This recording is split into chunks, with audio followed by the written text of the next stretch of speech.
Buddy, it's 9 o'clock. We got a busy day ahead of us, so I'm going to call this workshop into order. And school board members, as we go down the agenda here, just stop me at any time. We do have some staff members here. Mr. Butler, it is good to see you this morning, sir. And of course, Ms. Appleberg, good to see you too. So we'll go down the agenda here. So item 2 will be the approval of the agenda. 2.1, changes to agenda and approval of the agenda. Section 3, we have a couple of recognitions Monday night. 3.1 will be the recognition of Kelly Day on the occasion of her retirement. And 3.2, recognition of the Fort Walton Beach High School individual state champions of the 2022 FHSAA Track and Field Class 3A. Section 4 is visitors. There's no visitors on the agenda for this meeting. Section 5 will be administrative personnel appointments, and we'll have another busy night of appointments. And I don't think that's going to slow down between now and the beginning of the school year, it looks like. So not until those positions are filled. So 5.1 will be the appointment of Principal, Edge Elementary School. 5.2 will be the appointment of Assistant Principal 2, 10-month Kenwood Elementary School. 5.3 will be the appointment of Assistant Principal 2, 10-month Edwins Elementary School. 5.4 will be the appointment of Assistant Principal 2, 10-month Blue Water Elementary School. And finally, 5.5, appointment of Assistant Principal 2, 10-month Destin Elementary School. Section 6 is public comment, and I did not receive any blue cards this morning, so 6.1 will be members of the public desiring to address the school board. Form MIS 5241, public input and/or discussion of agenda items. Section 7 is committee and staff reports. 7.1 is in-county travel paid for the period of June 9th through June 22nd, 2022.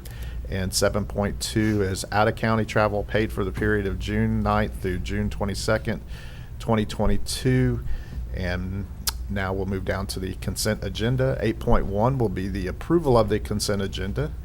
8.2 will be the approval of the minutes of the student disciplinary hearings of June 23rd, 2022, minutes of workshop meeting of June 23rd, 2022, minutes of regular meeting of June 27th, 2022, and then we'll move down to 8.3. We do have quite a few appropriations this morning.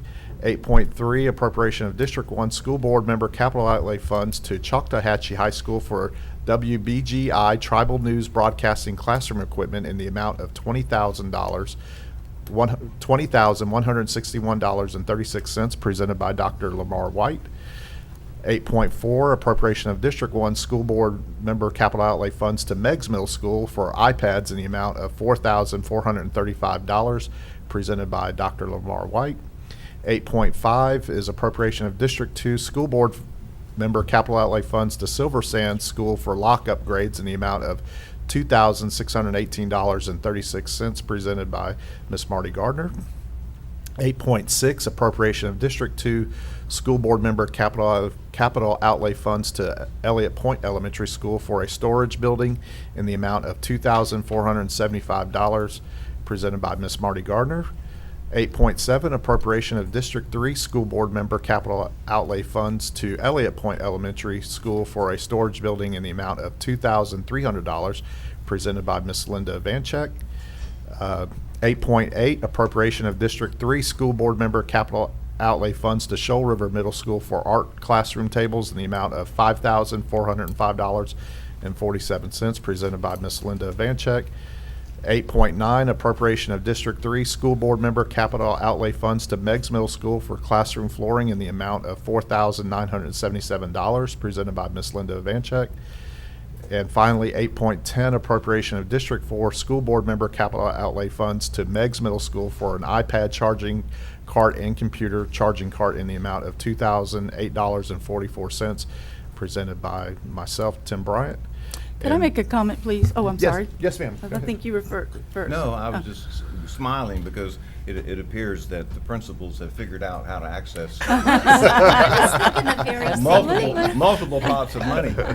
Well, I was just going to say that I hope the public realizes that even though we are elected in different areas so that there's equal representation, that this board serves all schools, all employees of this district, And so you can see, I had a couple of things that are for schools that technically are not in my area, but that's not the point. We try to do what we can with our funds to help out in every way. So, and that's one of the things I do appreciate about the camaraderie and the professionalism of this board, is that we are always helping each other out in the good for that. And you're right, they have figured that out, and I think they're very savvy and smart to do that. Well, and I didn't know that you folks had done that.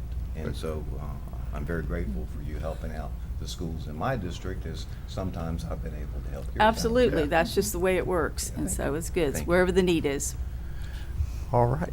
Thank you, Ms. Vancheck. Sure. 8.11, authorization to advertise the proposed can't even get it out this morning.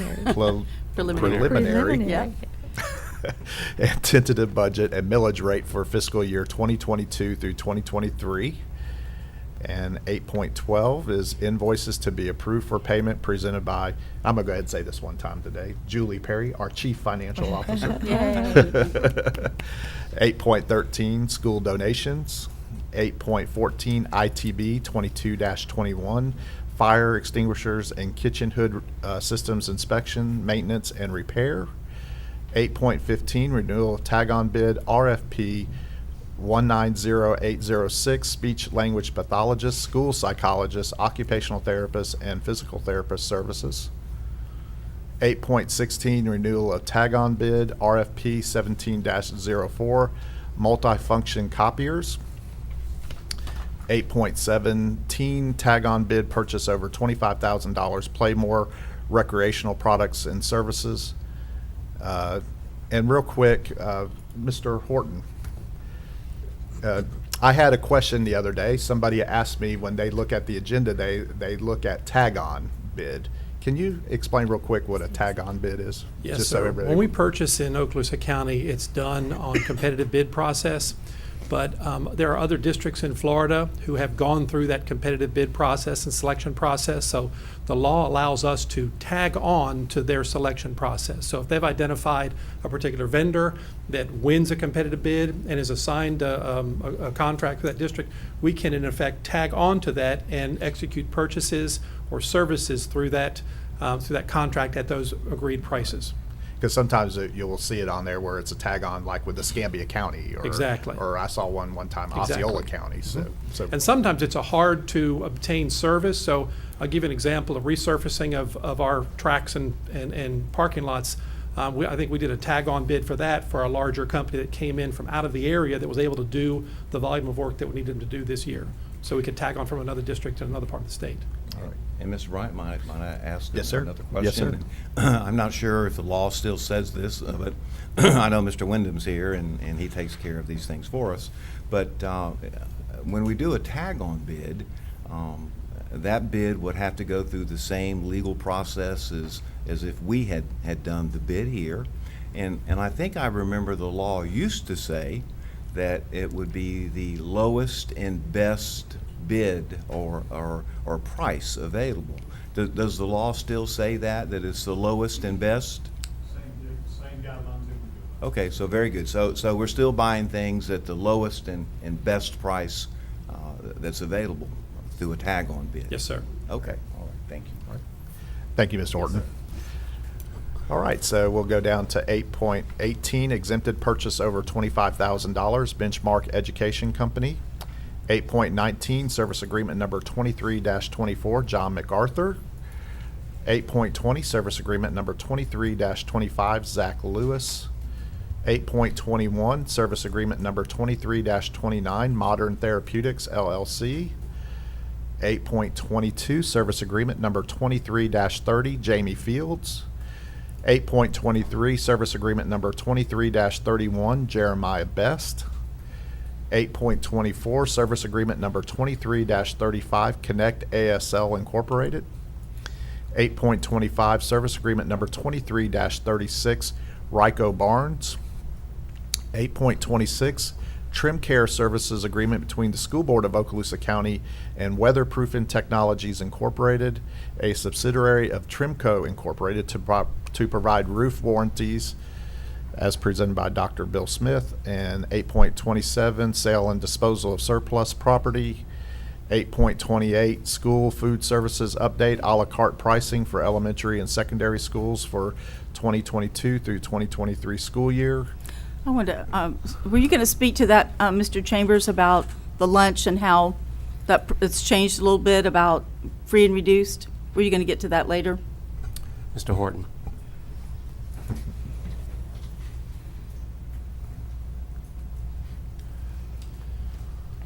Ms. Ivanchek, so we were notified at the federal level that what in effect has been a free summer feeding program for the last 2 years is ending this year.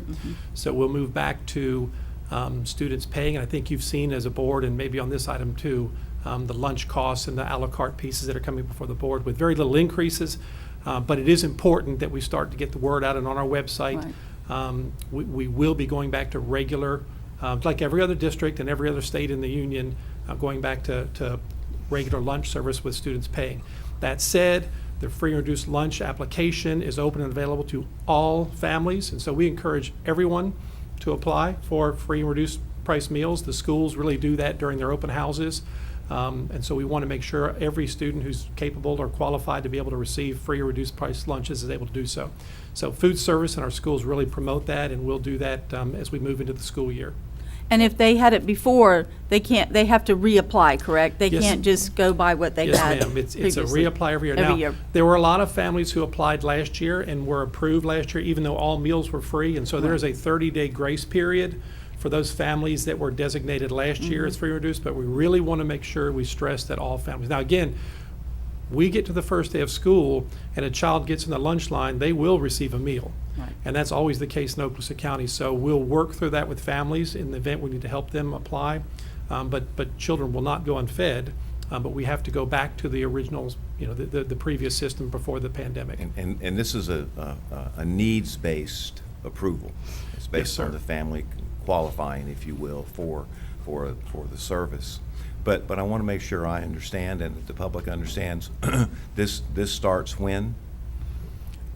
This year, Now. August 10. Okay, so the forthcoming school year. That's right. Is when this has to be in place. But our summer feeding program will remain intact this year. Yes, Is sir. that right? All right. And summer feeding is always free. Okay. For any student 18 or under at any of our locations where we provide breakfast and lunch meals. So that will always be the case, or has historically pre-COVID. So that's still in place. And that's a federal That's program. Federal program, and the food service program is a federal program. It's administered through the states. Right. But it is August 10th. We're back to business as usual. Okay, very good. Will the application be on Focus? I know we always have paper applications for parents that just happen to walk in, but will that roll into Focus? So as we roll out Focus, the first thing, it won't be every bell and whistle that's available Sure. in it. So we'll work to see if that's something that can be embedded in there. But right now, it'll be available in paper form at the schools for those who need it, but also is available online. So right through our website, and schools will link it to their own websites. And again, as you have back to school nights with your parents, elementary schools oftentimes have several iPads set up, and encouraging parents to come in and go ahead and fill out that application on the front end. So we'll be on the district website, but then also on the school website. Yes, ma'am. So parents can Yes, find it ma'am. through that. And the other important thing to remember, I know board members realize this, is Title I and a lot of our federal funding comes to the district to support students in schools that have a higher occurrence of free or reduced lunch population. And so it's very important that we do this not just so the students receive free or reduced price meals, but also that the resources that flow from the federal level to us allow us to hire more teachers, title teachers. That allows us to put more resources in classroom that students need to help them achieve. So it's important on the academic side and the nutrition side. You're reading my mind. I was going to ask you to Yes, sir. mention Very, that. very so- critical. Well, and the premise behind that particular legislation, that federal legislation, is that there is an association between poverty and academic achievement. And so this federal program provides for those resources to help those children. Exactly right. Yes, sir. All right. Thank you, Steve. All right, so now we'll go down to item 8.29, Consolidated Adult General Education for fiscal year 2022 through 2023. And then finally, 8.30, cooperative agreement between School Board of Okaloosa County, Florida, and the Early Learning Coalition of the Emerald Coast. So now we'll move down to Section 9, and this is Superintendent's Human Resource Recommendations. 9.1 is Employees on Administrative Leave. 9.2 is Deferred Retirement Option Program. 9.3, cleared certification requirements and issuance of contracts for the 2022 through 2023 school year. 9.4, request to double fill the position of Principal Edge Elementary School. 9.5, employment separations. 9.6, personnel recommendations. 9.7, employee transfers. 9.8, reinstatement reimbursement of sick leave due to line of duty illness, injury, medical examination. And then finally, 9.9, leave without pay. Section 10, discussion agenda. At this time, there have been no items moved from the consent agenda. And then Section 11 is construction program owners representatives business. And I will turn it over to the Honorable Dr. Diane Kelly. So we will have a meeting Monday morning, and I'll be able to give you a full report Monday night. All right, thank you, ma'am. And we will have one item to vote on Monday night, and that's 11.2, TPM program number 6, task order number 2, scope modification number 5, Florosa Elementary School and Riverside Elementary School asphalt playground replacement project. Section 12 is information technology seat management contract. We have no business on that section. And Section 13, attorney's business. Mr. McInnes? No report this morning. Okay, thank you, sir. And then Section 14, superintendent's business. 14.1 is out-of-state student trip request. And then 14.2, Mr. Chambers, I'll turn it over to you, sir. Thank you, Mr. Bryant, School Board. I do have just a few items that I do want to discuss. And Mr. Horton, are we going to be pulling up the PowerPoint? And while he's doing that, I do want to share, many of you may have heard about dental.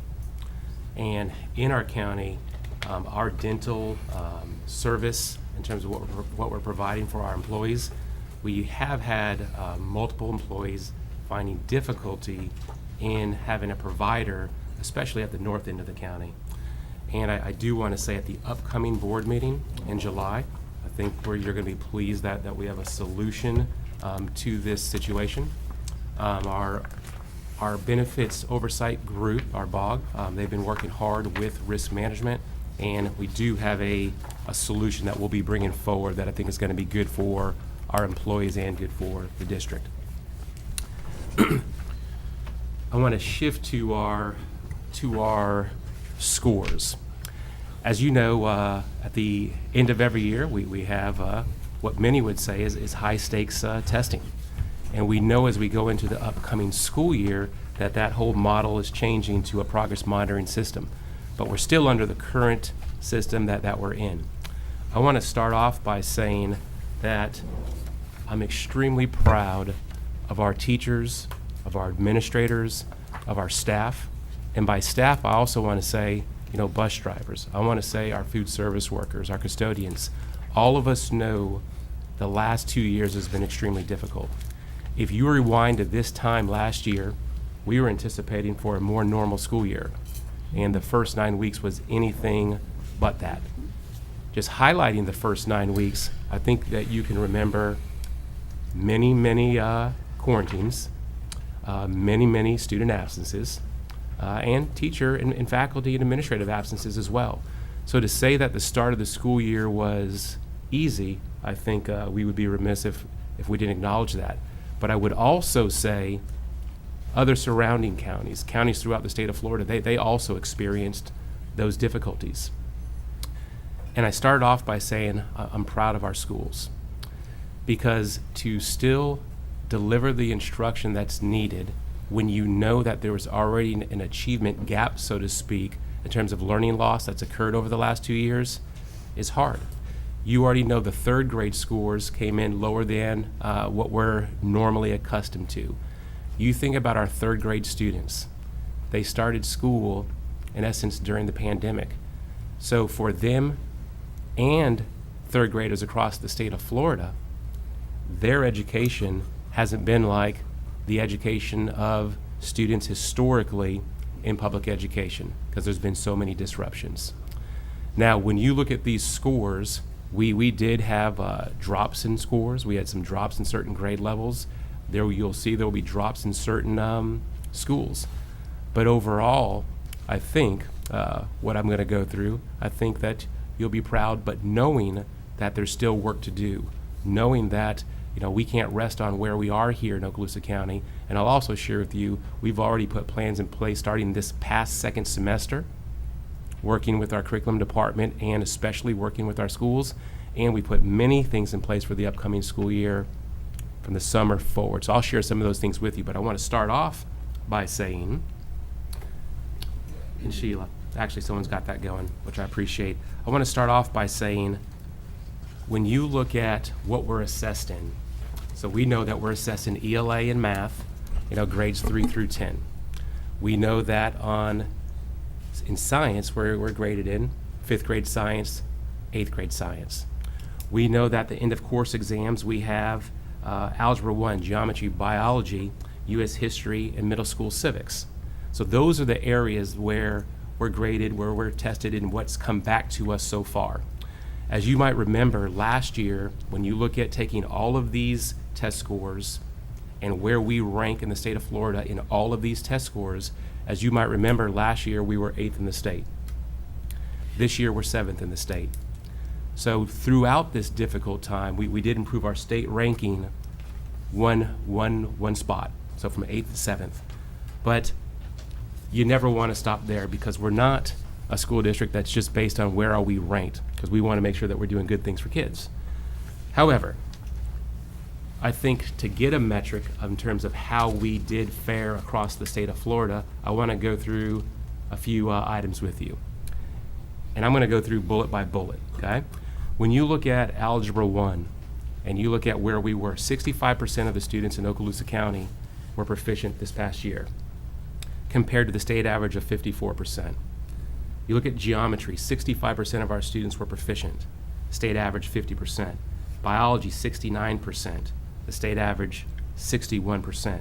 U.S. history, 73%, state average 61%. Middle school civics, 74%, the state average 69%. And I want to pause there for a second, because in Okaloosa County, we put a lot of importance in civics. We put a lot of importance in U.S. history. And to do well in those areas, I think, is not only important for us as a school district, I think it's also important for us as a community.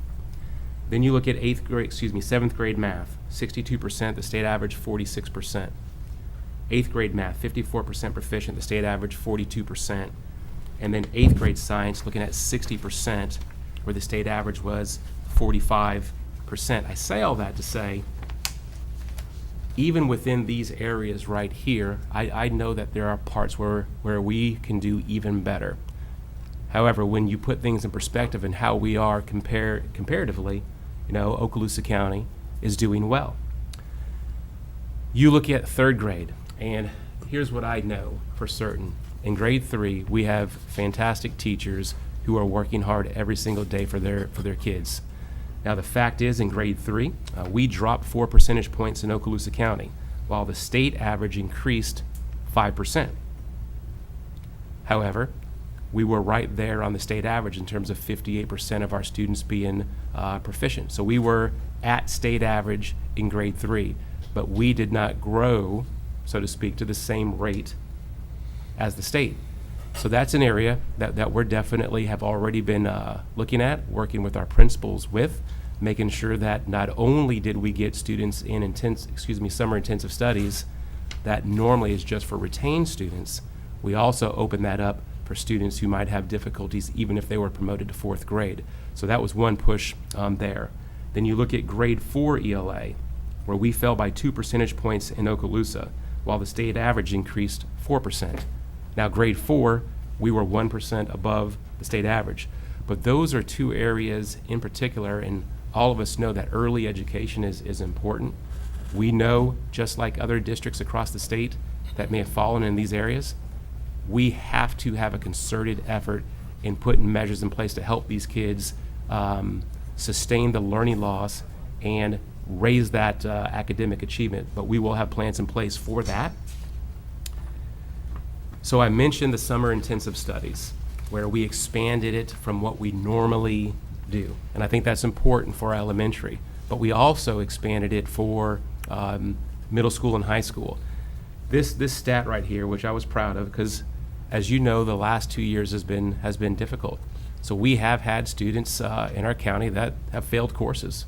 And one of the parts of summer intensive studies for secondary students is recovering those courses. And by state mandate, you want to get those students in those courses to be able to recover them. We had 2,345 semester courses that were recovered. And of course, the importance of that 2,345 semester courses recovered is it keeps students on track for graduation. You know, in Okaloosa, we have a 92.2% graduation rate. You look at our high schools such as Laurel Hill, Baker, Niceville, Fort Walton, Choctaw, Crestview, now they're well over 95% of a graduation rate. So getting these courses recovered in the summer and throughout the school year is important to keep our students on track. And one of the things we talk about in our school district is when students leave high school, we want them prepared to either go to college, the military, or the workforce. And recovering these courses is important to keep our students on track for graduation. So we talked about, what are we doing for this upcoming school year? One piece that we are really looking hard at is plan of care tutoring. And that's one-on-one or small group tutoring. Historically, that's happened after school. One of the things that we have expanded that to, even starting the second semester last year, is allowing schools to allow this to happen during the school day. So for example, we have schools that have received retired teachers that are coming back and tutoring students during the school day. So we are exhausting all possibilities, whether it's during the day, whether it's after school, whether it's retired teachers, whether it's our current teachers. Even we have some high school students that want to be engaged in one day maybe becoming an educator, even working with some of those schools as well to work with our students. So additional services in terms of tutoring, we believe that that's important. Also, due to the board's help and your approval, which I very much appreciate, we will have increased in ELA coaches for the upcoming school year, increased math coaches for the upcoming school year. We know right now that we're going to have new standards in ELA and math. We know right now that there's going to be a new assessment. We know right now we have new teachers that are coming to Okaloosa County. So having the opportunity to get back to a professional development model that we had pre-pandemic that we have not been able to have since the pandemic started is something that I think is going to make a difference for us. The model that we had in place previously that we will go back to and enhance is 3 professional development days over the course of that first semester and bleeding a little bit into the second semester as well. And these are face-to-face professional development models. It's more streamlined to particular courses and, in many cases, to particular grade levels, and making sure that we have a differentiation model between the way that we hit some of our veteran teachers in professional development versus our newer teachers. As you know, we have many acronyms in education. So sometimes when you inundate new folks with that, they're just trying to catch up with those type of things versus the actual instructional strategies needed to be successful. So we will be very aggressive with professional development and giving our teachers the support that they need. So that's another piece. Also looking at our students with disabilities. So we have ESE resource teachers, and we have self-contained students and ESE students that go out into our classes as well. We have many different models, but one of the pieces that we will be looking at is a program called Orton Gillingham that helps some of our students that have dyslexia. Dyslexia is something that is more and more today, and many students aren't necessarily diagnosed with that as well, but we have a number that are. But Orton Gillingham is going to really help on the reading side to help those students get the foundational skills that they need. But we'll also be working with our students with disabilities on the math side, and then at the secondary side, we're also having a strong push for professional development with our secondary teachers in terms of the remediation efforts to help bridge the gap in terms of skills that might be lost. So I think focusing on our students with disabilities and giving them the support that they need, I think is critical as well. And then we know mental wellness is also important. So that will be a continued emphasis due to your leadership here on the board. You know, we added additional mental health counselors this upcoming school year. We also have increased number of coaches on the ESC side and even behavioral side to be able to help as well. So all of those things coming together and more, I think is going to be important. We started an aggressive school performance plan process starting in the second semester this past year. Schools have already been working collaboratively with their teachers, preparing what is going to be their instructional focus for this upcoming school year. As you know, we do have consistent focuses in ELA, math, social studies, and science, but every school has to differentiate it for their staff, for their students. So when I say getting back to that mindset, it's not as though it went away, but I'll say, and I put this on me. One of the things I said to our schools over the last 2 years is first and foremost is going to be safety. First and foremost, we're going to have grace and compassion working with our teachers, staff, our administrators, and our students and families. So did we push professional development the way that we have the last decade? We haven't. In many cases, we weren't able to. Did we have as strong as an emphasis into the fine, minute details of instruction? Not to the same level, and the fact of the matter is I'll put that on myself, because you have to be able to breathe sometimes in the midst of everything that was going on. But again, in the midst of all of that, we had significant progress in terms of continuing to do well academically, even though there are areas where we know that we're going to need to improve upon. Today at noon, school grades will come out today at noon. District grades will come out today at noon. So we're eager for those results to come out, and as soon as they do, we'll make sure that we get those results to the board, to our schools, to the public, to make sure that we're very transparent in exactly what is happening with our school grades. But again, I'm proud that during a difficult time, we have employees who really stepped up to make a difference in the lives of students. Mr. Chambers, real quick, thank you for that report. And I just want you to maybe expound a little bit on the mental health piece, because I know we've had many great conversations about how important we feel that this is going to be the long-term effect of the pandemic. Can you tell us how many mental health counselors as of today that we have in the school compared to, let's say, maybe 5 years ago?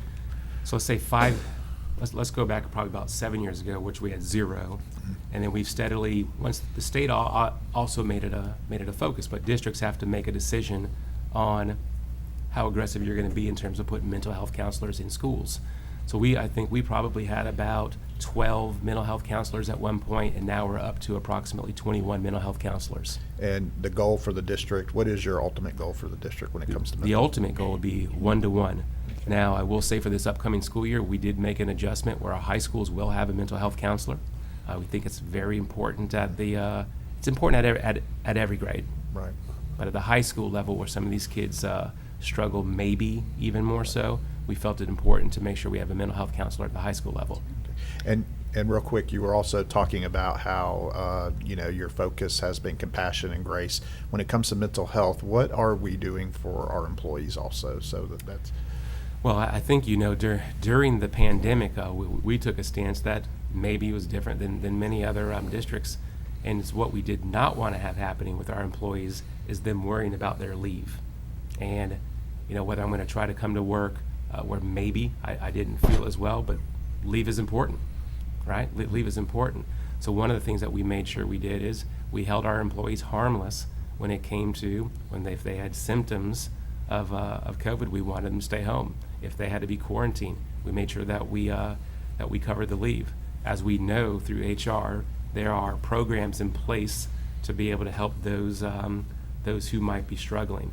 But through Dr. Hale and through our Student Services Department, we're also looking at ways that we can help employees even more so.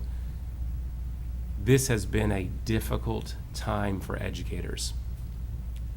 the last 2 years, I think, has stretched folks beyond probably what they may have thought they could be stretched to. And again, I don't want to lessen what everyone has gone through. I don't want to lessen it at all, but I'm grateful for what they've gone through in helping us get through, again, probably the most difficult time in public education. Didn't we also hire social workers? 9 or 10 new social workers. So knowing that we have to hold hand in hand with our community as well as with our mental health issues inside. And I'm so glad you said that, Dr. Kelly. So from mental health counselors to social workers to school psychologists to, we also put an increase in an emphasis in behavior analysts that will be with us next year, all working together, especially on the student side, to be able to help these students who are in need. Great. Do we still have a program for teachers for mentoring where they, new ones coming into the district, particularly those with very little experience, get assigned a mentor? So we do. So we still have that new teacher comes in, they get assigned a mentor at the school level. Mm-hmm. And then you also know that Karen Peak and her department, they do a fantastic job with our consulting teachers. Mm-hmm. Our consulting teachers, and we increased the number of consulting teachers for this upcoming school Mm-hmm. year because we know two things. One, the amount of teachers across the state, and probably across the nation, but across the state that are coming in, they're not necessarily those graduating from college programs. Mm-hmm. So we, just like across the state, we're getting also career changers. So we knew that the vast majority of teachers coming in for us are career changers. So we increased our consulting teachers to be able to help give that support. So the answer is yes, mentor at the school level, but also our consulting teachers through Karen Peak's office are also supporting those new teachers. Great, thank you. And one of the things, Superintendent, that I heard you speak to a few minutes ago that struck me was the loss of instructional time that we experienced, particularly in the beginning of the school year. And I think I understand that some of that was compelled by external quarantine requirements that caused those students to miss significant, if you will, instructional time. And I'm firmly convinced that instructional time is one of the key things that we have to preserve and ensure, but that loss was, if you will, put upon us by an external mandate and requiring students to be out of school on the quarantine. And I don't know, but do you know if every school district experienced that requirement to the same level that we did? So I will say this, and I think I remember a school board meeting, I think probably back in the first semester. Dr. Kelly quantified it very well, and it's this. Health, and I'm just talking facts, health departments across the state with their particular counties enforced quarantining differently. I'll say here in Okaloosa County, it was a very strict quarantine, and there were particular rules and procedures in place, and we followed those rules and procedures that came from the state, and that our health department, in essence, mandated that we do. And I don't say that as a negative towards our health department. They did a great job working with us, but the simple fact of the matter is, we quarantined a large number of students. And this is off the top of the head. If you remember the previous year, I think we quarantined approximately 10,000 students over the course of the year. We had over 10,000 in the first several weeks of this first 9 weeks period. Mm-hmm. So we in the first 9 weeks, we quarantined more students in the first 9 weeks than we did the entire previous year. Mm-hmm.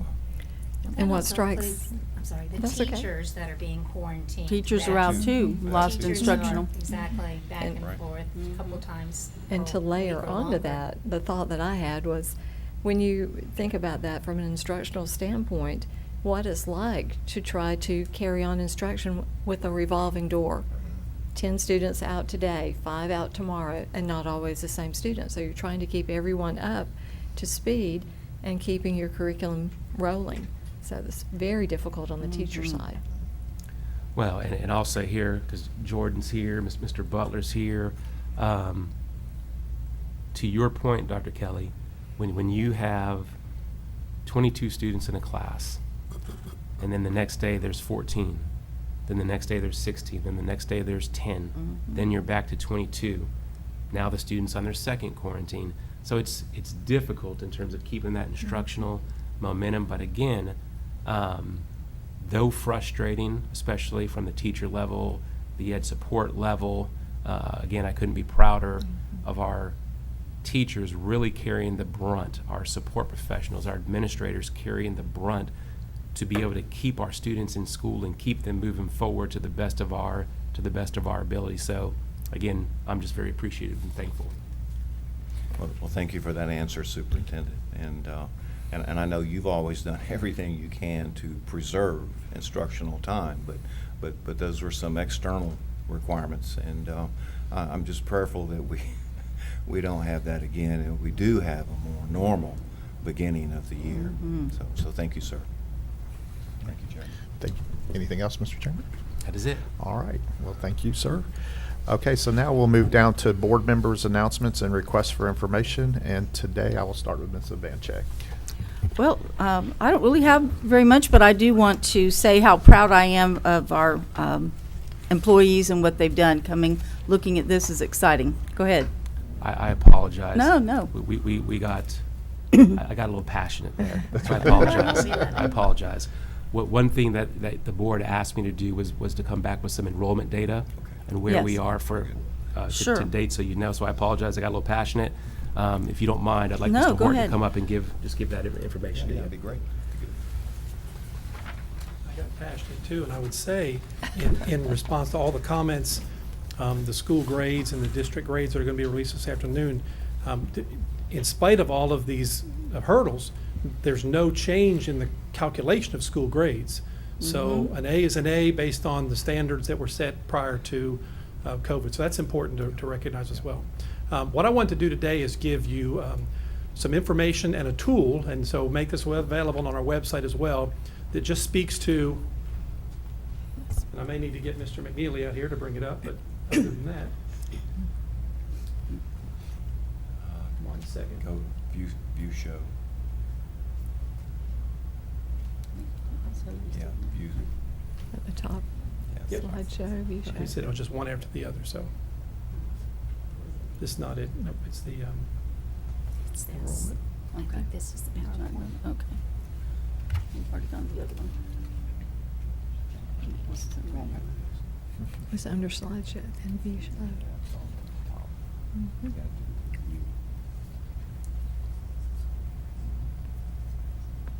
Mhm.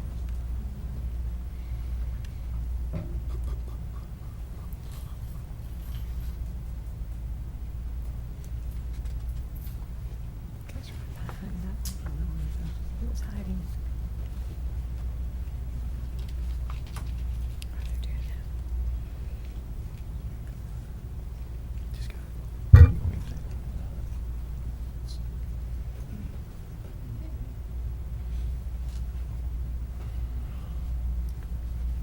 That'll be- yep, that- Yeah, go back, right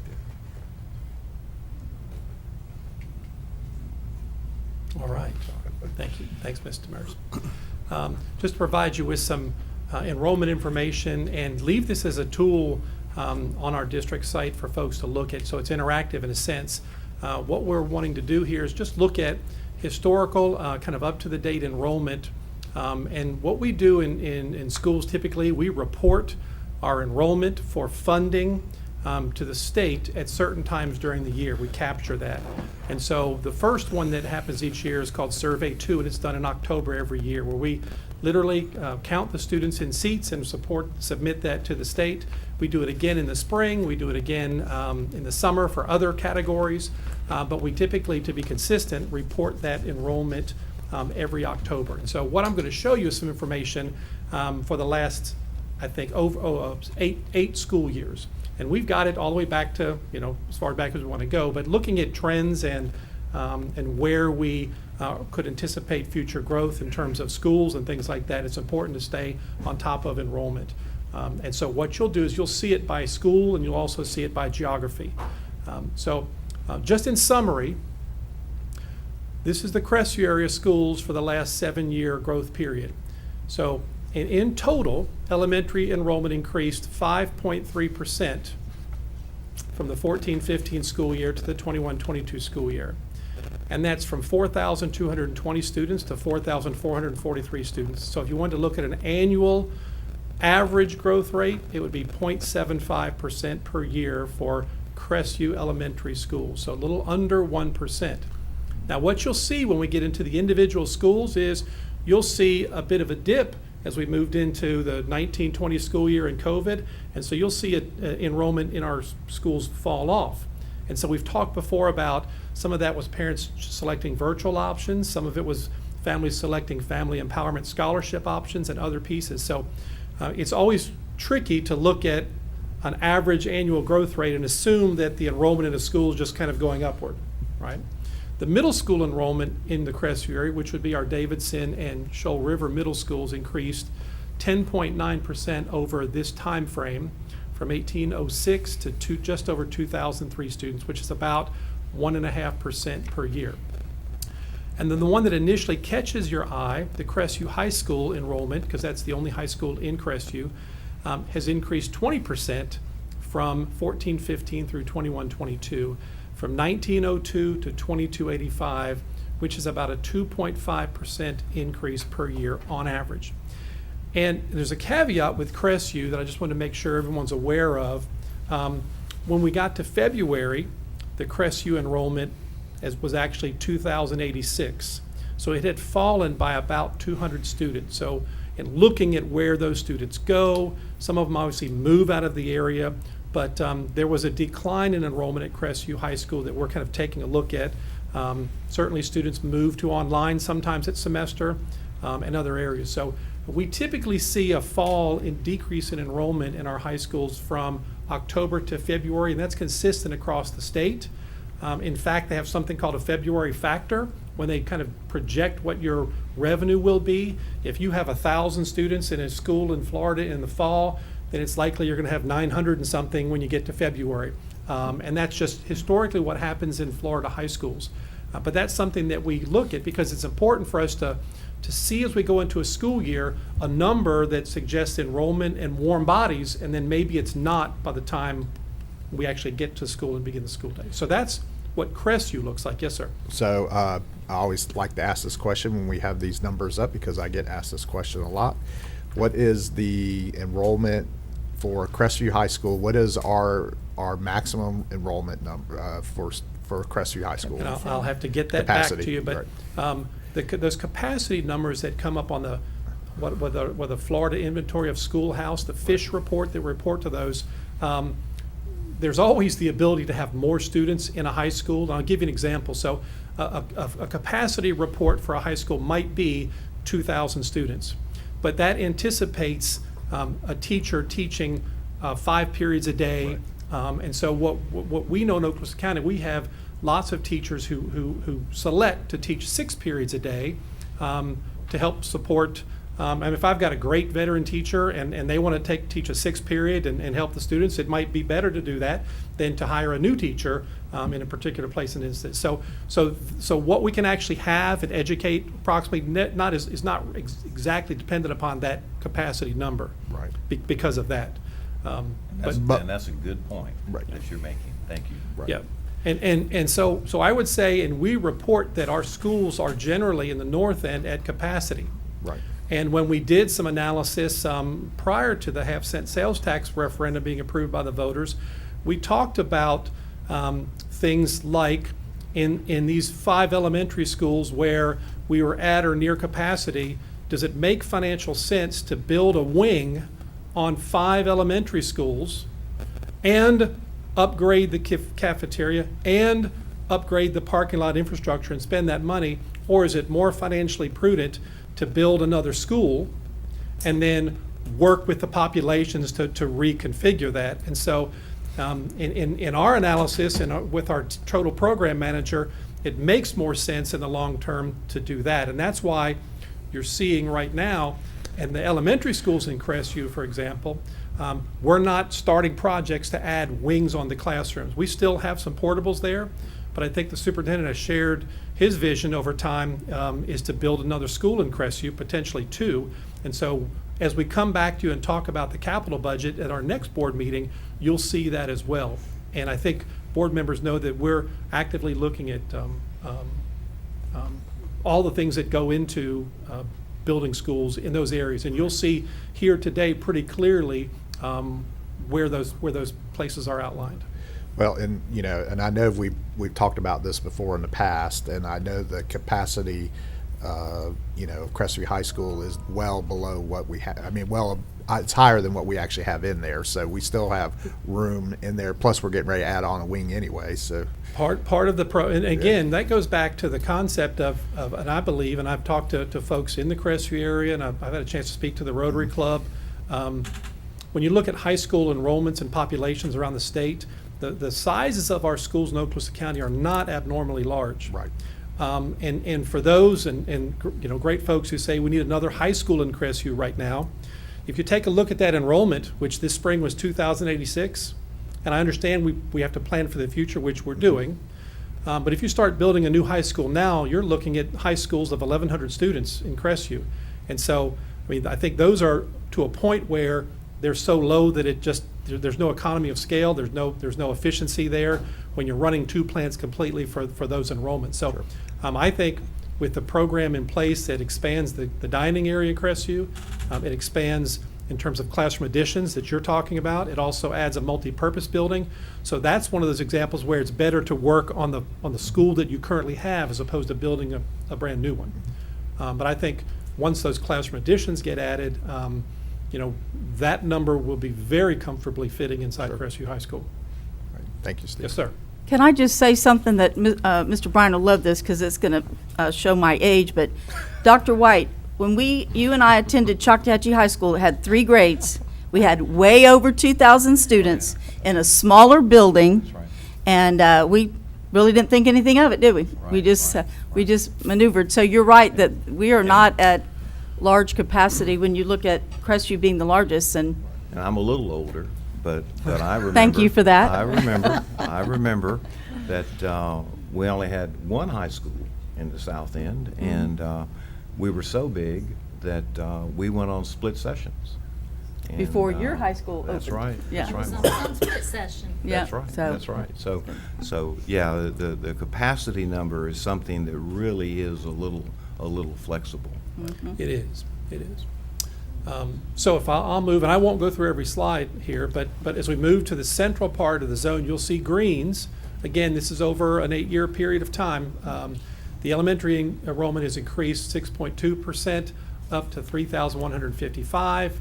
And again, looking at that average per year growth. So some folks might want to say, well, let's just extrapolate that out and see where we'll be in 8 years. We tried to do that about 5 years ago with Blue Water Elementary, and we said, oh my goodness, they're going to be 1,400 students. Well, no, they're not. No. And so it's really, really dangerous to take statistics and growth rates. And, you know, that's why we've got Dr. Smith here and Grant. And so they're in communication with the county about growth plans for the county and developments. And those things, when they're announced, you know, people get excited.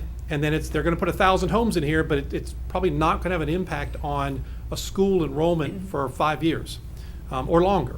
And I give Deer Moss Creek as an example of that. That's a 3,000 home planned development that is going to probably not be done in my lifetime. So, Mr. Horton, yes, sir. and it could be Dr. Smith as well, statistically speaking, when new homes are going into a development, one home equates to how many kids? So, of course, that's a question that depends upon the type of house that's built. the median price of it. And so it depends. So when we did our analysis, for example, to project what Deer Moss Creek and Niceville would provide to the school population, we looked at like communities in Niceville, so Rocky Bayou, Swift Creek. We were able to draw a geomap around those homes and then determine by addresses how many students in those homes attended our schools. And I may not be exactly correct, but I think the number that we came up with was about 0.4 or 0.5 students per home potentially. And so that really is something that we look at. So when we're up in the eastern area of Crestview, we've got some areas of development around Shoal River and Riverside. There's some apartment complexes. There are some homes that are going up east of Shoal River, and they're going up quickly. And so to look at how many families attend those schools out of a neighborhood in that area helps us to project how many students might come along the line. And again, when I'm an elementary school and I'm sitting next to a 300 home development, that doesn't mean there's 300 elementary school students, because you're going to have middle school, you're going to have high school, you're going to have preschool and infants and all those sorts of things. But generally speaking, that number is typically less than one per house over time. And you in have my other analysis. outside factors that impact, like collegiate adding a grade level that you couldn't have determined 3 years ago or 5 years ago. Well, and when we draw a geocode around a subdivision or a home area, and if a student's homeschooled or if a student is a virtual school student, so all those kind of factor into the overall numbers in terms of its impact on the building and the capacity of the building, if that makes sense. Okay? All right, so you see some numbers there. You'll notice, higher percentage of increase in middle school in the central zone as opposed to elementary school. And so, as you know, sometimes you see bubbles of enrollment. It could be a very large kindergarten class one year, and then all of a sudden it fades off. Then that bubble kind of works its way through, and then when you get to middle school, you've just got 3 grade levels, and so it can have a big impact on your enrollment there. So as we look, we see growth in Niceville. I think at the high school where Niceville is, Niceville High School, that enrollment hasn't changed a lot since 14-15. Now, you'll see when you get to the individual school, it went up, and then it came back down. And so I think, again, the growth piece has to be kind of measured school by school over time. Fort Walton area. The only area that we're seeing a decline in enrollment since the 14-15 school year would be in our elementary schools. And let me caveat this by saying there are a couple of places, I'll back up, I'll get to that in a little bit. So the enrollment has declined there. So that could suggest that as those students kind of move through middle and high school, we might see lower enrollment in our middle and high schools. I wouldn't suggest that enrollment is such, because you see 4861 to 4426, that's about 445 students, 435 students over 9, 10 elementary schools spread out geographically. So it's not a situation where we'd say, okay, at this point, because we've lost 400 students, this school, should no longer be in place. We don't have that situation. But you will see enrollments in the south end are lower than they are in the north end and central. The high school enrollment, interestingly enough, from 14-15 to 21-22 last October, actually increased slightly. That number doesn't match. I'll have to recheck that number. 0.2% per year. 0.2% per year. So the 6.1, I will adjust there. It's not that high. It's relatively flat. And I think we'll see Destin High School has taken enrollment for those students who choose and parents choose to attend that school in Destin. So Fort Walton's enrollment has declined over the last couple of years as a result of that charter school being in place. Okay, but I'll adjust that 6.1 number. In Destin particularly, elementary enrollment has increased from 850 to 942, about a 1.5% gain per year, and middle school enrollment has increased from 664 to 814, about 3% per year over that time frame. So when you're looking at capacity and where, that's why I think the superintendent has discussed in the past about property at Destin Elementary and the ability to build a 4-5 center there that's on campus. And I think, again, that goes back to how do you solve 2 problems with 1 piece of construction. So we could look at this potentially, and this is something the board will have to consider, but we have options to say, well, we could build on wings and we could expand the cafeteria. And Dr. Kelly was a principal at Destin Middle and knows it's a full school right now, and do all those things in what's kind of limited footprint. And then we could try to do something else at Destin Elementary, or we could work on a solution that addresses both at the same time and still gives parents options. So there certainly is plans at Destin, in the Destin area based on enrollment, and we don't see that dropping to support that with additional facility in the future. Baker and Laurel Hill. Baker School enrollment increased from 1391 to 1466, 0.8% per year. I do remember a time when Baker was flirting with the 1,500 number, and it's come back down a little bit, but they've been relatively flat. And again, I've got to look at the data.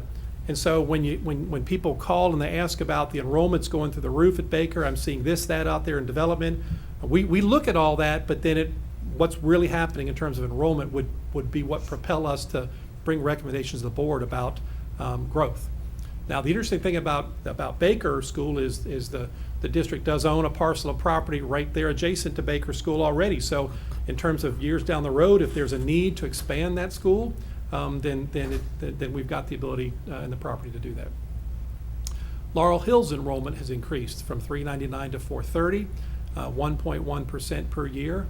I think when controlled open enrollment came, that allowed students from other counties even to come and provide, to be able to come to Laurel Hill. There are families that have chosen to come from North Walton County and even from Alabama to come and attend school at Laurel Hill under controlled open enrollment. And so we're pleased that school's doing a good job and their enrollment is up. And they have a lot going on, again, with the half-cent sales tax in terms of renovating some of their facilities. All right, so that's just kind of a summary of it. As I speak to current enrollment on July 7th, it's not a dart game, but it's kind of close. And so I keep giving you updates on kindergarten enrollment. Kindergarten enrollment is still working its way up. I think the last time I checked, it was 1460. And what I'm going to start doing is presenting you an enrollment number that represents district-operated schools.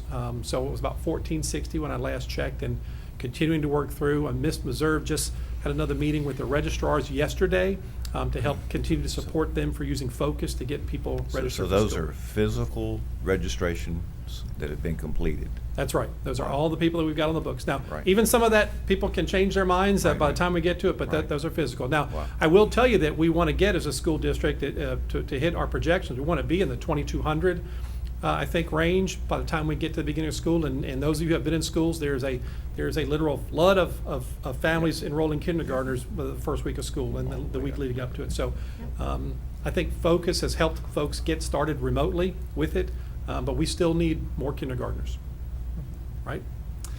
All right, and then the only other thing I want to show you is, and this is something that we'll leave up, this is a tool that would allow you to jump to any school and check what the enrollment is over that particular time period. So if I'm able to, I'll give you an example. So here's Mr. Bryant, pick a school for me.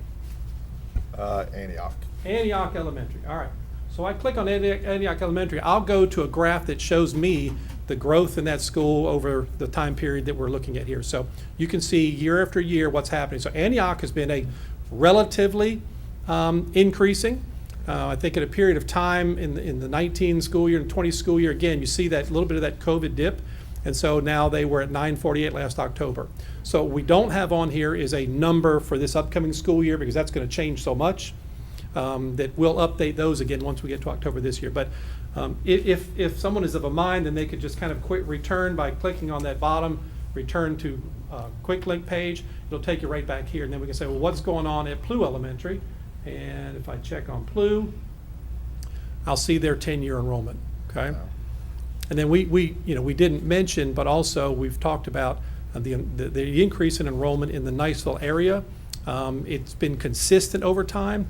I think we even got it to where if you look at back at the top of these, you've got some totals. So, for example, Central Elementary total for enrollment, you actually see a decrease, again, associated kind of with those COVID years. And so that last number being where we are as of October of 22, right? So I think it's just a tool for not only us, but anyone in the public who wants to see what's kind of happening with enrollment at their school over time. And hopefully it helps to ask folks to ask questions or to have questions answered that they might have about where they think schools are particularly crowded. And this is on the district website? We're about to put it up there. Okay. I'll provide it to, it'll be in the board item area for folks to use. Well, and that's great. I've never seen that before. And, but now that's not current enrollment, that's historical enrollment. Correct.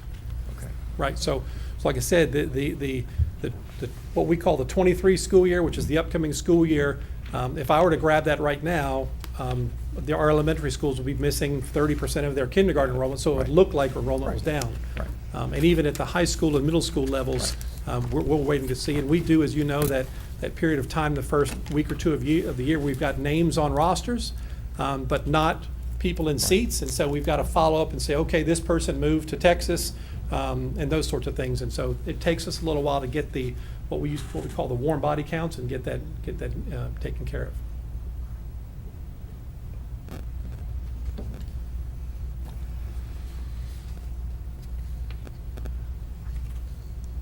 I'll take any questions you have at this time. Otherwise, I'll leave that as a tool. Well, I can just, like Dr. White said, this is information that, it's out there we've seen this kind of stuff, but now for this to be available for just everybody to take a look, I mean, again, it just shows how we're trying to communicate with our parents, our community, and just to show them real time what's happening with data that's been collected, and kind of helps as we move forward with all the growth that is happening around the county. So, and that we are taking a proactive look at it. That's right, Mr. Chairman. And the other part of this that brings back some sometimes painful memories is that you are looking into this crystal ball.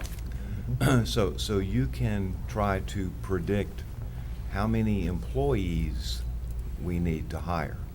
And I appreciate the good work that you're doing in trying to hit that number, because that's a tough number to hit at a school level. But when you try to do it for the entire county, that's a big job. And so thank you. Yes, for all sir. that. Yes, sir. Yeah, this is good information. Thank you. Nice job. All right, thank you. So now we'll go back to school board members' announcements, and I believe I was with Ms. Savanchek. I think I said it. I just wanted to say how proud I am of our employees and teachers, and looking at this data, I think it's actually pretty miraculous what they've accomplished. So that's all I have. Thank you. Okay, thank you, Ms. Savanchek. Ms. Gardner. I just echo what Mrs. Vanchek said right there, just to thank our teachers, all of our employees. I mean, it has been a difficult year.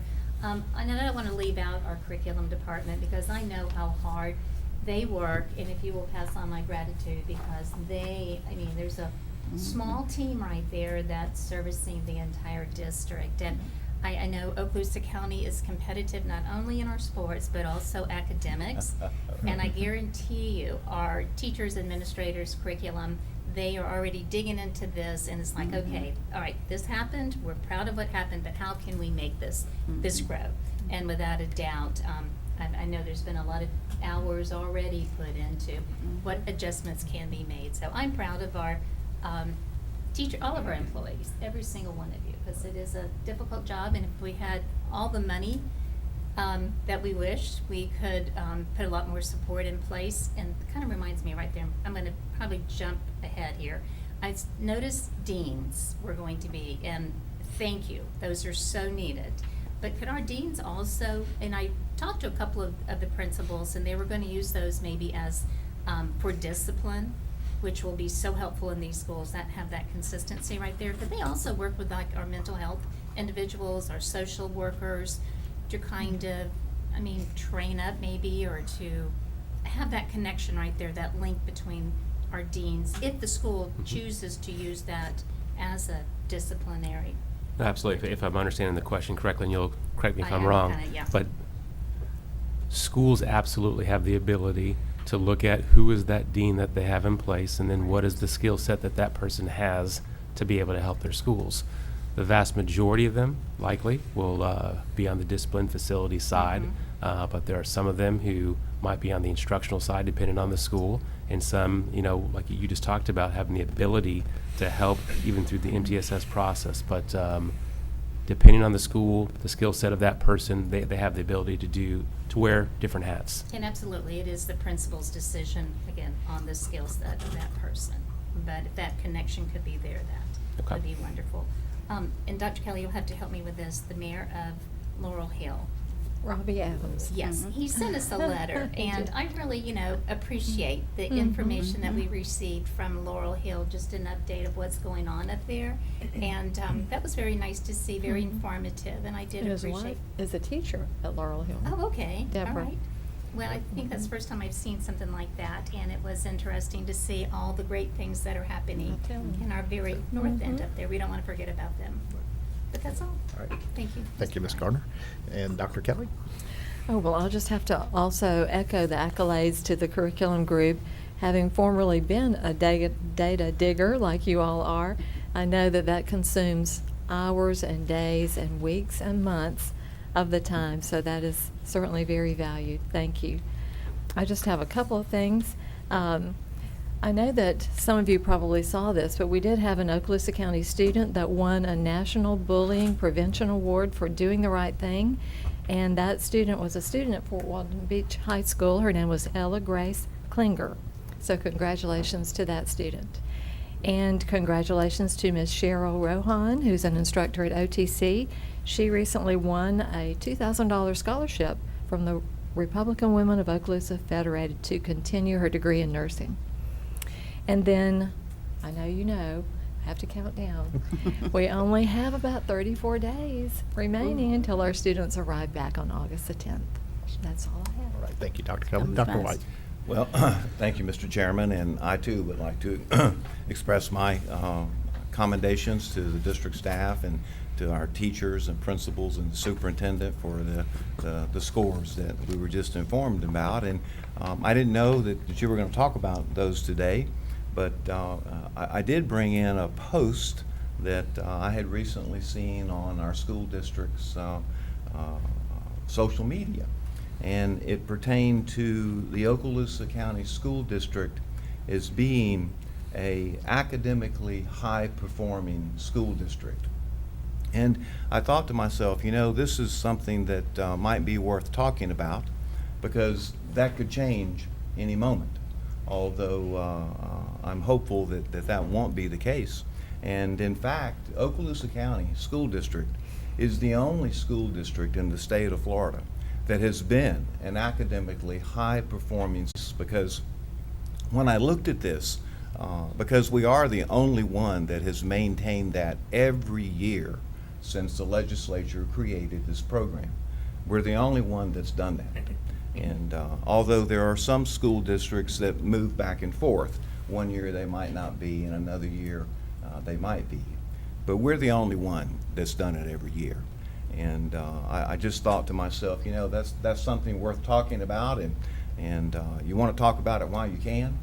And we have that title now, and I'm hopeful after today that we'll still have that title of being the only school district in the state that's identified as an academically high-performing school district. And Superintendent, I heard you speak one evening about the criteria for that, and the criteria was, very simply, that we have top academics, and we do, that we are class size compliant, and we are, and that we have a strong financial standing, and we do. So I just wanted to bring that to the board today and to talk about the accolade that this school district has received, and with the hopeful expectation that we'll be able to say it again maybe the next time we meet. And that's all. And what year did we start the state? 2012 is when the legislature created the program, and we're the only one. Mr. Bryant, we may have to pause the budget workshop that follows at 12 o'clock so we can all quickly line on, I think log we- in and see. I think that might happen. All right. Maybe that's 12 Tallahassee time. It's true. Well, yeah, we got to make sure, we do live in the slower part of Florida over here, which I'm grateful that we do. So. Thank you, Dr. White. And I'll just finish up by echoing what my fellow school board members have said. Just again, just thank you to everybody out there who has worked hard to just make it possible through everything that we've been through the last couple of years, and just excited to. How many days did you say we had left? 34. 34 to get going again. So it's going to be another great year. I can feel it. But again, thank you to everybody out there. And believe it or not, there is things happening in the schools. I know I got a message yesterday from Crestview High School, the Dazzlers, and they let me know that the ladies went to Auburn University. They went to UDA camp. And they went up to Auburn University, and they actually placed first place. They got a first place trophy for their home routine, 26 superior blue ribbons for individual evaluations, and a bid to nationals. Awesome. And 4 of their seniors were also selected All-Americans, and that was Bella, Caitlin, Presley, and Shelby. So congratulations to the Dazzlers. If you haven't ever had an opportunity to see them, they are an excellent group. They're dazzling, aren't they? They're dazzling. So now we'll move down to section 16. And again, I received no blue cards for the 2-minute version of public comment. And before we adjourn, we'll start with Ms. Applebert, Mr. Butler, Dr. Hale, Ms. Lightboard, Mr. Horton, Ms. Perry. All right, this meeting's adjourned. Good job, Okay. Mr. Chairman.